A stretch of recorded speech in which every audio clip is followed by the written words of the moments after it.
My name is Lucy Bennett. I'm 32 years old, and until about 3 weeks ago, I believed that if you built your life carefully enough, nothing really collapsed without warning. Not overnight, not without signs. I work in commercial lending just outside Columbus, the kind of job where every decision is backed by numbers, projections, and risk assessments. My life runs on structure. Gym at 6, office by 8:30, dinner at home by 7, repeat. Stability isn't something I hope for, it's something I build. And for a long time, I thought my relationship reflected that. Daniel Carter is 29, charismatic in a way that feels effortless, the kind of man people naturally orbit around without realizing why. He works in social media marketing, which fits him perfectly.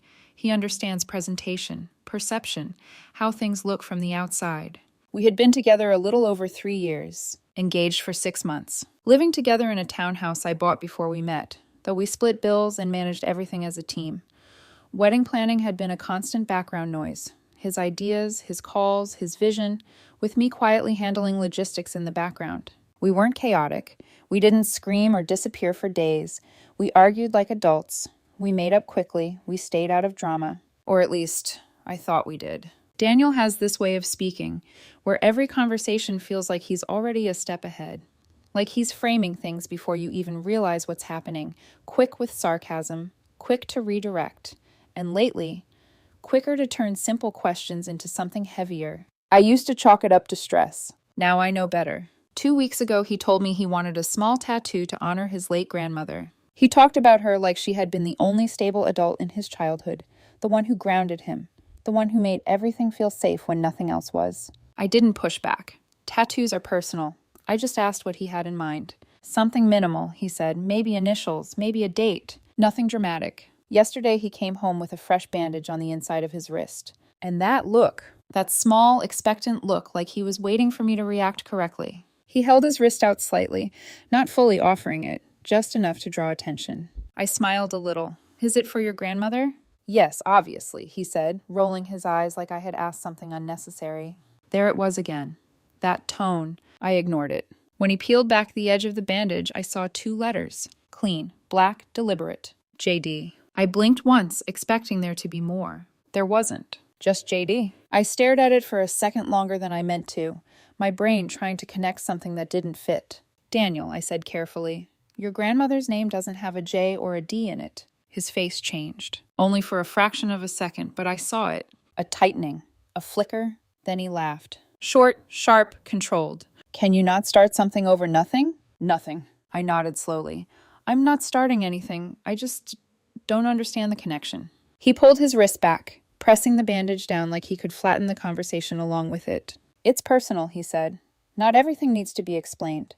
There it was. Deflection. I kept my voice even.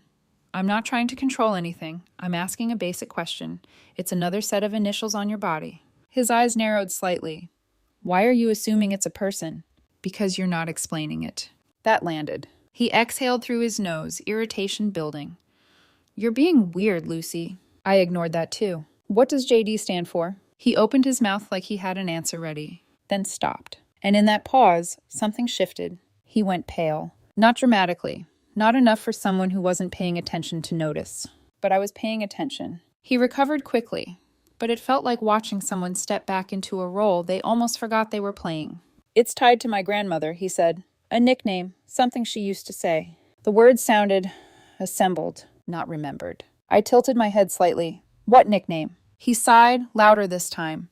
I don't feel like unpacking my grief right now, okay? Grief. He said it like a shield. Like if he used the right word, I would back off. I didn't. I'm not asking you to unpack anything, I said calmly.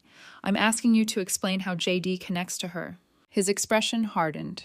You're interrogating me, he said. The word landed too cleanly, too practiced. I felt something small settle in my chest. Not anger, not panic, just awareness. I'm asking a question, I said. And I answered it, he snapped. You just don't like the answer. That wasn't true. There hadn't been an answer. Not a real one. I watched him for a second, really watched him. Daniel talks fast when he's confident. Smooth, effortless. Right now he was slowing down, choosing words, like he was stepping carefully across something unstable. Who is JD? I asked again. His mouth opened, closed. Then he shifted, changed direction. Why are you so obsessed with this? He shot back. Are you projecting something? Is there something you want to tell me? There it was. Deflection, accusation, redirection. I almost smiled. Not because it was funny, because it was predictable. Daniel, I said quietly, just answer me. He stared at me for a long second, then looked away. It's private, he said, and you're not entitled to every detail of my past. That was new. In 3 years, he had never said anything like that to me. Not once. I glanced down at his wrist again. The placement wasn't subtle. It wasn't hidden. It was visible, intentional. You don't permanently ink something private in a place like that, I said softly. He rolled his eyes again.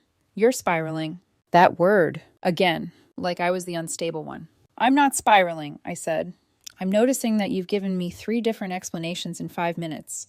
That hit. He went quiet. Not defensive. Not loud. Quiet. Calculating. And that was when I understood something simple. This wasn't about the tattoo. This was about what he was trying to keep from being said out loud. I looked at him, steady. If there's nothing to hide, I said, you would have answered me in the first 30 seconds. His jaw tightened. And for the first time since this started, he didn't argue back. Daniel looked away first. That should have made me feel better, like maybe I had finally reached whatever honest part of him was still standing beneath all the sarcasm and deflection. It didn't, because silence can tell you as much as a confession if you know how to listen. His phone was on the kitchen counter between us, face up. The screen lit with a notification. I didn't read it. I didn't need to. What I noticed was Daniel's body, the slight turn of his shoulders, the way his eyes flicked down, the speed of his hand when he reached for it.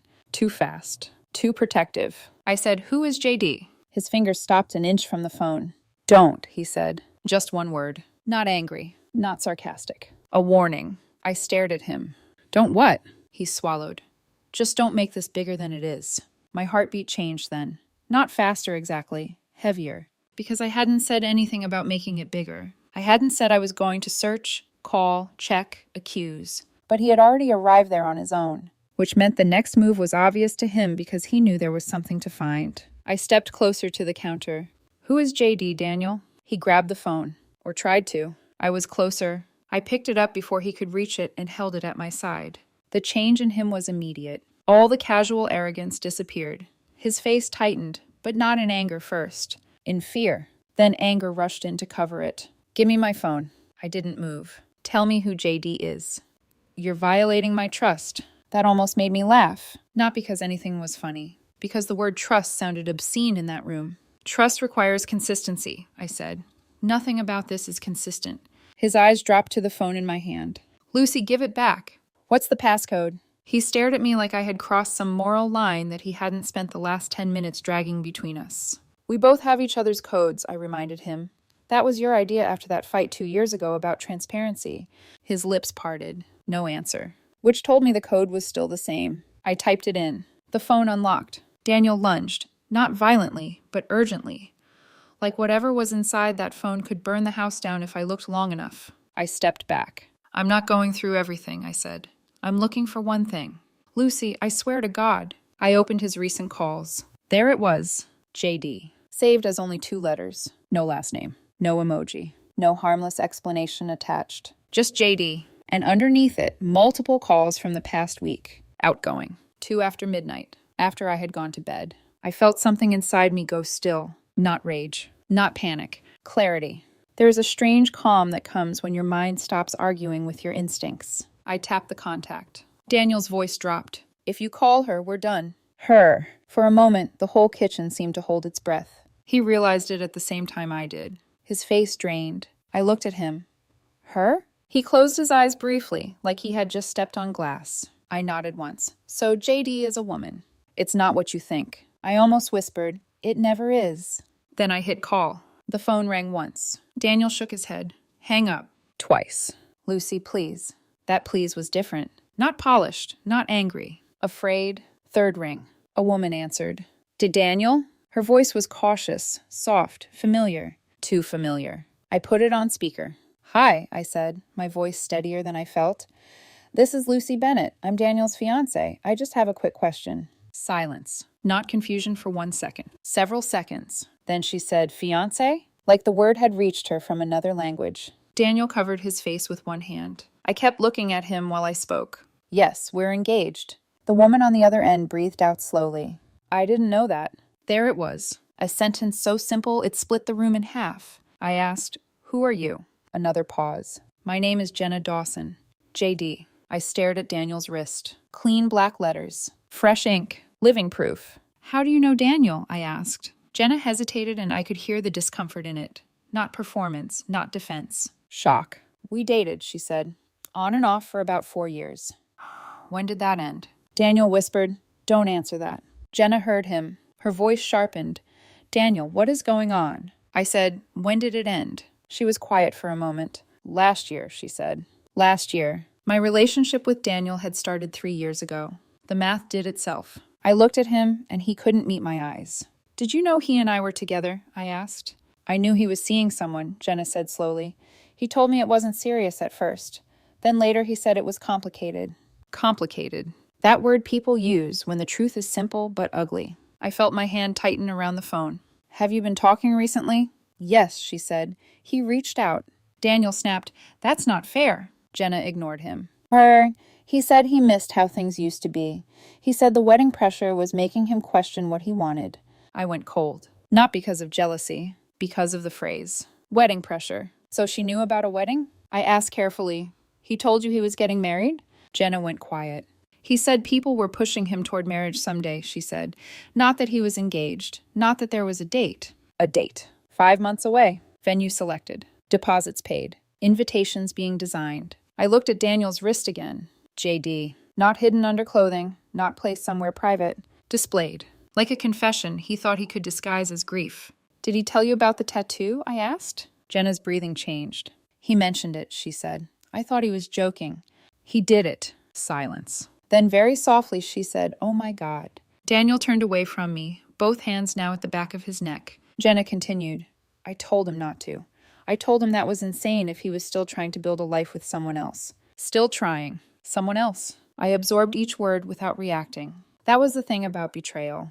Sometimes it doesn't explode. Sometimes it organizes itself neatly in front of you until denial becomes impossible. I asked one more question. "Did he tell you he loved you recently?" Daniel spun back toward me. "Lucy." I didn't look away from him. "Did he?" Jenna didn't answer immediately. When she did, her voice sounded smaller.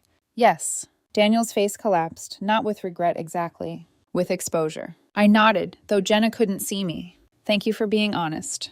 "I'm sorry," she said quickly. "I really didn't know, not like this." "I believe you." And I did. Because she sounded like someone being pulled into a mess she hadn't fully understood. Daniel had not just lied to me. He had managed both of us with different versions of the same reality. I ended the call. For a few seconds, neither of us spoke. The kitchen was too bright, too ordinary. The stainless steel kettle on the stove, the stack of wedding vendor brochures near the fruit bowl, the tiny sample card with linen colors still sitting beside my laptop. Everything normal, everything ruined. I handed him the phone. He took it slowly. Then, as if silence terrified him more than guilt, he started talking. "She's exaggerating." I said nothing. She always does this. She hears what she wants to hear. Still nothing. "She's bitter. She knew I was moving on, and now she's twisting it." I watched him. His voice grew faster. "I didn't tell her we were engaged because it didn't matter. She's from my past. I was trying to get closure." "Closure," I repeated. "Yes." With late-night calls. His jaw tightened.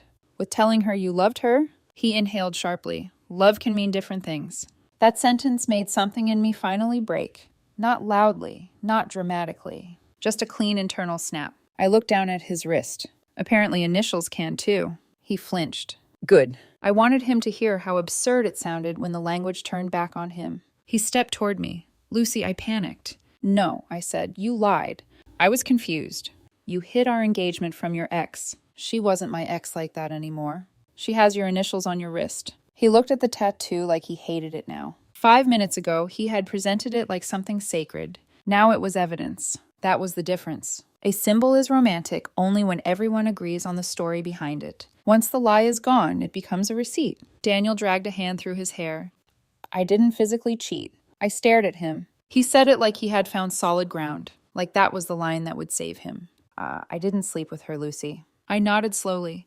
"You think that's the only kind of betrayal?" His mouth opened, but nothing useful came out. I stepped around the kitchen counter, not closer to him, just away from the wedding folders. Away from the fake future spread across the table. You told another woman you loved her, I said. You hid me from her. You let me plan a wedding while you were calling her after midnight. Then you tattooed her initials on your body and told me it was for your grandmother. He whispered, it was tied to grief. No, I said. You used grief because you thought I would feel too guilty to question it. That hit harder than the rest. His eyes changed. Anger flashed. Because I had named the tactic. You're making me sound like some monster. I'm describing what happened. Oh, that's not fair. What part is untrue? He looked away. Again. And again, the silence answered before he did. Daniel didn't answer. He just stood there, shoulders tight, jaw locked, like if he held still long enough the moment might pass without consequence. It didn't. I took a slow breath, not to calm down, but to keep everything clear. I'm not asking for another version, I said quietly. I'm asking you to acknowledge the one we just confirmed. He shook his head. Small, controlled. It's not that simple. It is, I said. That seemed to frustrate him more than anything else. Daniel thrives in gray areas, in nuance, in conversations where everything can be reframed, softened, stretched until the truth becomes flexible. I don't. To me, clarity isn't cruel, it's necessary. You're reducing everything, he said. You're taking something complicated and turning it into a checklist. I almost smiled again, because that's exactly what I was doing, and exactly what he couldn't fight. I didn't sleep with her, he repeated, like that line still had weight. I heard you, I said. And I'm telling you that doesn't change what matters. He exhaled sharply. So what? I'm not allowed to have unresolved feelings? I'm not allowed to process things? Process them, I said, before you propose to someone else. That landed. He looked at me like I had just shifted the ground under him. I didn't plan this, he said. I didn't wake up thinking I was going to hurt you. I believe that, I said. And I did. That's what made it worse. Because this wasn't a single bad decision. It was a pattern. A series of choices made quietly, repeatedly, with the assumption that he could manage the fallout later. I was overwhelmed, he continued. The wedding, the expectations, everything started to feel too real. And she was familiar, easy. She reminded me of who I was before all of this. All of what? I asked. He gestured vaguely around the house. This life, the structure, the responsibility. I let that sit for a second. So you reached backward, I said, while promising me you were moving forward. He flinched again. I didn't think it would go this far. The tattoo? I asked. His eyes dropped to his wrist. It wasn't about her like that. I tilted my head slightly. Then what was it about? He hesitated. For closure, he said finally. For letting go. I nodded slowly. You don't mark something permanently to let it go. That sentence seemed to land deeper than anything else I had said. Because it wasn't emotional. It was factual. He tried a different angle. I told her I loved her, yes, he admitted. But that doesn't mean I was choosing her. I held his gaze. You were choosing her every time you called her instead of talking to me. Silence. You were choosing her when you hid our engagement. Silence. You were choosing her when you put her initials on your body. His throat moved, but no words followed. For a moment I could see it. The exact second where he understood that there wasn't a version of this conversation where he could walk away intact. And then, like a reflex, he tried to rebuild control. I can fix this, he said quickly. I can get the tattoo removed. I'll block her. I'll show you everything. Messages, calls, whatever you need. I watched him. Really watched him. There was urgency now. Not because he had suddenly found clarity. Because he had realized he was losing something. You should have done that before I had to call her myself, I said. I didn't think you would go that far. That was honest. And telling. You didn't think I would verify, I said. He frowned. That's not fair. No, I said. It's accurate. He ran his hands through his hair again, pacing now, energy rising and falling in sharp waves. You're throwing away 3 years over one mistake. One mistake? I repeated. He stopped, turning back toward me. Yes, one mistake, one emotional lapse. People work through things like this all the time. I considered that. Then I shook my head. No, I said. People work through misunderstandings. This isn't a misunderstanding. It is to me, he snapped. You're making it bigger than it needs to be. That's because you're trying to make it smaller than it is.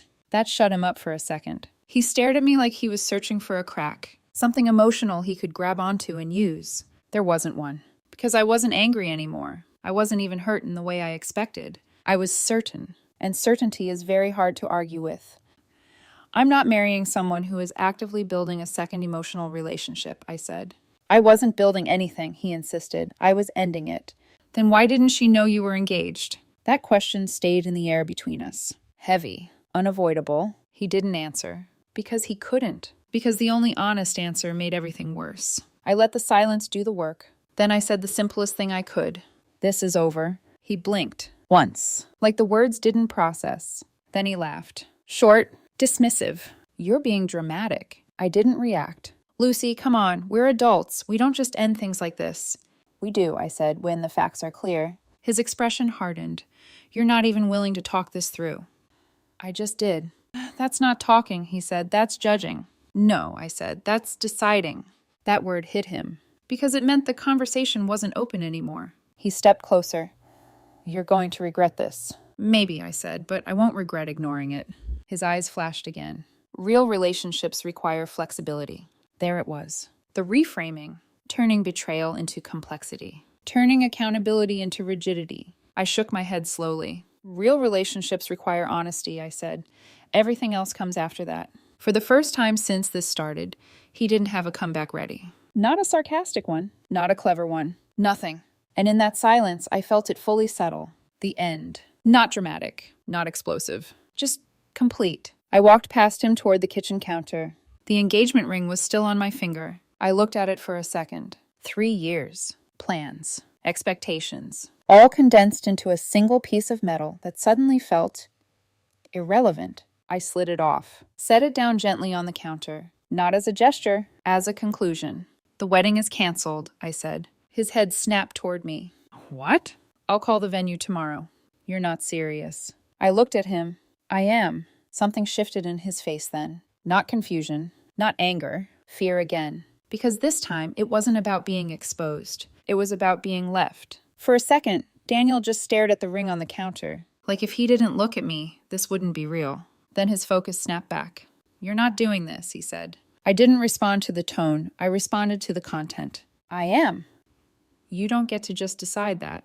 I do, I said, for myself. He let out a sharp breath, pacing once across the kitchen, then back again. This is insane, he muttered. You're blowing this completely out of proportion. I leaned against the edge of the counter, not defensive, not retreating. Daniel, you told another woman you loved her. I told you that didn't mean... You hid our engagement from her. He cut in louder. Because it wasn't relevant to that conversation. I held his gaze. It was relevant to your life. That slowed him down. You're twisting everything, he said. I'm repeating it. He ran a hand down his face, frustration breaking through his control. Okay, he said quickly. Okay, fine. I messed up. I handled it badly. But that doesn't mean we throw everything away. People fix things like this. Then you should find someone who wants to fix it, I said. He froze. You don't? He asked. No. That single word landed heavier than anything else I had said, because there was no anger in it, no hesitation, just absence. He stared at me, searching again, for doubt, for softness, for anything he could use to reopen the conversation. There was nothing. You're serious, he said. Yes. The room went quiet, not tense this time. Final. Then, slowly, his expression shifted. The panic softened, the defensiveness drained, and something colder took its place. Fine, he said, if that's how you want to play it. I didn't react, but I noted it, because that tone wasn't about fixing anything. It was about repositioning. You're making a mistake, he continued. No one else is going to tolerate this level of rigidity. I let that sit for a second. Then I said, maybe, but I'll tolerate myself. That seemed to irritate him more than anything else, because it didn't engage. It didn't defend. It ended the argument. He shifted again, moving toward the stairs, then stopping halfway, like he wasn't sure which version of himself to commit to. Where am I supposed to go? He asked. It wasn't emotional. It was logistical. That told me everything I needed to know about where he was mentally. Your sister lives 15 minutes away, I said. You can stay there tonight. He turned fully toward me. You're kicking me out? I'm asking you to leave, I said calmly. I'm not comfortable sharing a space after what I just learned. His eyes narrowed. This is my home, too. The house is in my name, I said. I bought it before we met. You contribute to utilities and groceries. I'm not evicting you. I'm creating space while we separate things properly. He let out a short laugh. Wow. I didn't respond. 7 years of my life. 3, I corrected. He stopped. That small correction hit harder than anything else, because it removed the exaggeration, reduced it to what it actually was. You're unbelievable, he said. Pack a bag, I replied. We stood there for a long second. He looked like he was deciding whether pushing harder would change anything. It wouldn't. He must have realized that too, because without another word, he turned and went upstairs. I heard drawers opening, closet doors sliding. No slamming, no dramatic noise. Just fast, efficient movement. Like even now, part of him understood this wasn't a scene. It was a process. While he packed, I stayed in the kitchen. Not pacing, not crying. Just still. I picked up my phone and sent a message to my older sister. "The wedding is off. I'll explain later." She called immediately. I let it ring once, then answered. "Lucy?" "It's done," I said. There was a pause on the other end. Then gently, "What happened?" "I'll tell you later," I said. "I just needed you to know." "Do you need me to come over?" I glanced toward the stairs. "No," I said. "I've got it." "Okay," she said. "I am here when you're ready." I ended the call. No dramatics, no explanations. Just a marker, a witness. When Daniel came back downstairs, he had a suitcase and a tote bag. Laptop, clothes, toiletries, the essentials. He avoided looking at me at first, focusing instead on adjusting the handle of the suitcase, checking his phone. Small, unnecessary movements to delay the moment. Finally, he looked up. "So that's it?" he asked. "That's it." He nodded once, like he was confirming something to himself more than to me. "What about everything else?" he asked. "Furniture, the wedding deposits, all of it?" "I'll handle the venue tomorrow," I said. "Most of the contracts have refund clauses within this window." He frowned. "You already know that?"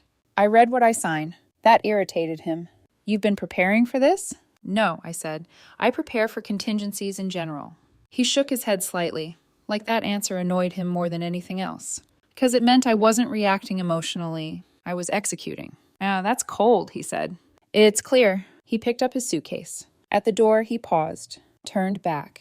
"You're choosing pride over love," he said. I met his eyes. "No," I said. "I'm choosing self-respect over confusion." That seemed to hit something deeper than his earlier arguments. Because for a second, he didn't respond. Then he tried one last time. "JD didn't mean what I thought it did." I tilted my head slightly.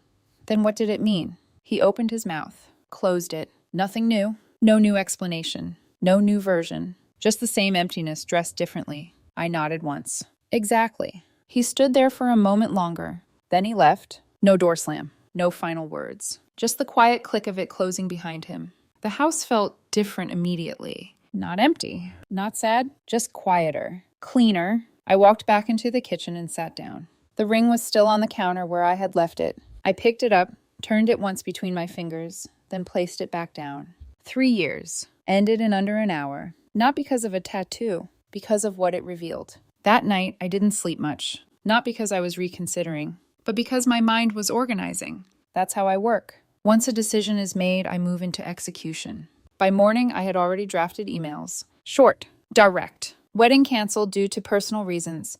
Please confirm refund terms under contract section 4. By noon, I had confirmations. Most of the deposit would be returned. Administrative fees deducted. Clean. Contained. Logical. Daniel texted mid-morning. "You really canceled everything?" No apology. No ownership. Just disbelief. I replied once. "Yes, this is final." He called immediately after. I let it ring. Then again, and again. Then a long message. "You blindsided me. You humiliated me. People make mistakes when they're overwhelmed." I read it once. There was still nothing in it about the overlap. Nothing about hiding the engagement. Nothing about telling her he loved her. Just reframing, rewriting. I understood something very clearly in that moment. Every future conversation with him would be a negotiation over reality. And I don't negotiate reality. So I sent one last message. "Do not contact me again. If you need to arrange picking up your belongings, email me." His reply came instantly. "This is extreme. Couples work through things like this. Blocking me just proves you never loved me." I didn't respond. I blocked his number, then Instagram, Facebook, even Venmo. Not out of anger, out of containment. Silence, when chosen, is a boundary. After that, the quiet returned. And this time, it stayed. The silence after that wasn't heavy. That was the part I didn't expect. It wasn't the kind that presses against your chest or makes you question every decision you just made. It was clean, intentional, like closing a door you didn't realize had been letting in noise for years. That afternoon, I changed the garage code, removed Daniel's fingerprint access from the front door, updated passwords on everything that mattered. Banking, email, shared subscriptions. Not because I thought he would do anything reckless, but because boundaries aren't about reacting to behavior. They're about defining space. I sent him one email. 2-hour pickup window. The following day, My sister would be present while he collected the rest of his things. No emotion, no extra language, just logistics, he replied an hour later. Can we talk in person? I read it once, then responded. Logistics only, nothing else. There was a pause after that, then one more message. Please. I didn't answer, because I knew what talking meant now. It meant revisiting facts that had already been confirmed, reframing them, softening them, trying to move them just enough that the outcome could be negotiated. And I wasn't interested in negotiating something that had already been decided. The next day, I left the house 30 minutes before the scheduled time. My sister arrived 10 minutes early. I walked her through what needed to be handed over, his belongings, shared items, anything that wasn't clearly mine. I wasn't interested in small fights. No dividing coffee mugs or arguing over decor. Clean separation meant not dragging things out for the sake of feeling like something was won. I'll stay until he's done, she said. I nodded. Call me if anything comes up. She studied my face for a second. You okay? I thought about it. Yes, I said. And it wasn't something I said out of habit. It was accurate. I left. Didn't drive far. Just sat in a parking lot a few blocks away for a while. Not thinking. Not replaying anything. Just still. About an hour later, my phone buzzed. My sister. It's fine, she said. He's packing. Quiet. No drama. Okay. There was a pause. He tried to explain, she added. Said you were being rigid, that you didn't understand nuance. I let out a small breath. Did you engage? No, she said. I listened. That's it. Thank you.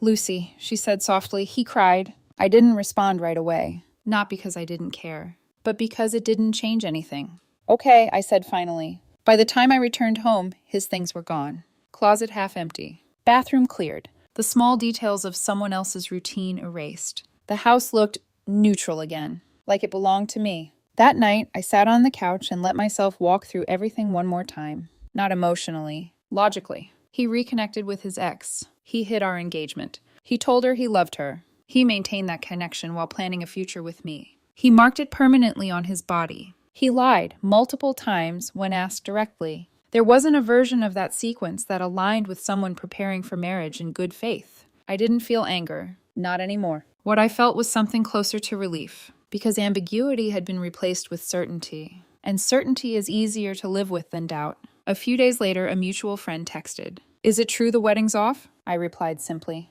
Yes, it wasn't the right situation for marriage. No details. No explanation. Because I wasn't interested in turning this into a story people could debate. The facts were enough. 2 days after he moved out, Daniel sent one final email. Longer than anything he had written before. He said he sabotages things when they start to feel too real. Said Jenna represented comfort, not commitment. Said he panicked when the wedding became concrete.